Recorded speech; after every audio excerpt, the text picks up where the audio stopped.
যখন আমি গুলি খেয়েছি তখন আমি গুলি খেয়ে পড়ে গেছি। তখন দুইটা পুলিশ আমাকে দৌড় দিয়ে ধরতে আসছিল। দেখেন 9-এ পড়ে একটা বাচ্চা, তাকে চোখে গুলি করেছে, তারপর পড়ে গেছে, তাকে তারপরে মারার জন্য এসেছে। চোখে গুলি করে তারা সন্তুষ্ট হয়নি, তাকে মারার জন্য চেষ্টা করেছে। ট্রাইব্যুনালের যে তদন্ত সংস্থা চিফ প্রসিকিউশন টিম তারা কিন্তু একে একে বিভিন্ন বিভাগে প্রবেশ করছেন এবং যারা ভর্তি রয়েছেন রোগী আন্দোলনে আহত হয়েছেন এবং অনেকে চোখ হারিয়েছেন, চোখে অপারেশন হয়েছে, সেসব রোগীদের কিন্তু দেখভালের জন্য ট্রাইব্যুনালের প্রসিকিউশন টিম থেকে কিন্তু এখানে এই মুহূর্তে খোঁজখবর নেওয়া হচ্ছে।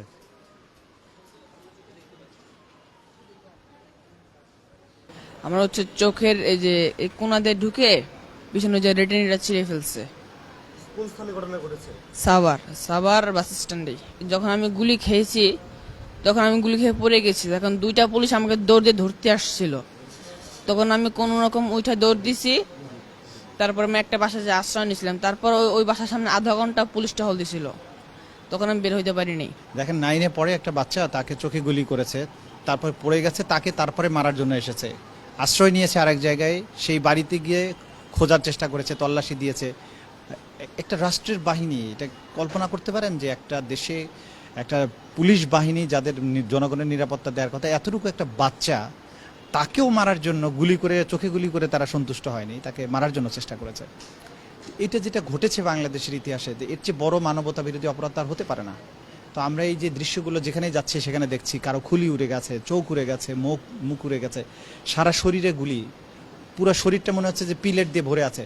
তো এই যে জিনিসগুলো একটা রাষ্ট্রের মধ্যে একটা বাহিনীগুলো করেছে, এর চেয়ে বড় মানবতা বিরোধী আর অপরাধ কিছুই নেই। আমরা যত দেখছি তত আরও এর ভয়াবহতার সম্পর্কে জানতে পারছি। তো এগুলো আমরা কম্পাইল করছি এবং সেগুলো আমরা আদালতের কাছে তুলে ধরবো।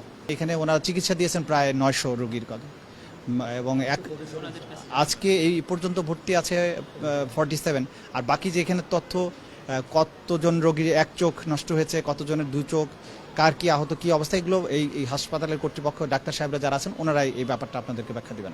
দর্শক, আমরা যেমনটি দেখেছি এখানে আন্তর্জাতিক অপরাধ ট্রাইব্যুনালের চিফ প্রসিকিউটর এবং প্রসিকিউশন টিমের তদন্ত সংস্থা যারা রয়েছেন, তারা এখানে যারা আন্দোলনে আহত, চোখ হারিয়েছেন এবং চোখে নানাবিধ সমস্যায় ভুগছেন, তাদের অনেকেই আসছেন এখানে, দেখছেন, তাদের সঙ্গে কথা বলছেন, সেটি কিন্তু দেখানোর চেষ্টা করছি।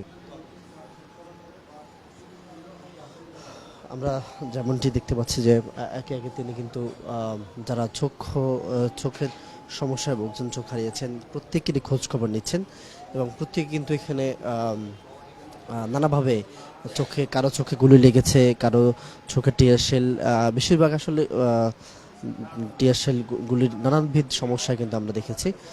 এবার অনেকে আসলে এখানে চিকিৎসা জমা, অনেকদিন যাবৎ আন্দোলনের বিভিন্ন সময় যে আহত হয়েছে, সে আহতর সময় কিন্তু তারা কিন্তু এখানে আসছেন, পাশাপাশি যারা সমস্যায় ভুগছেন তাদেরও খোঁজ খবর নিচ্ছেন।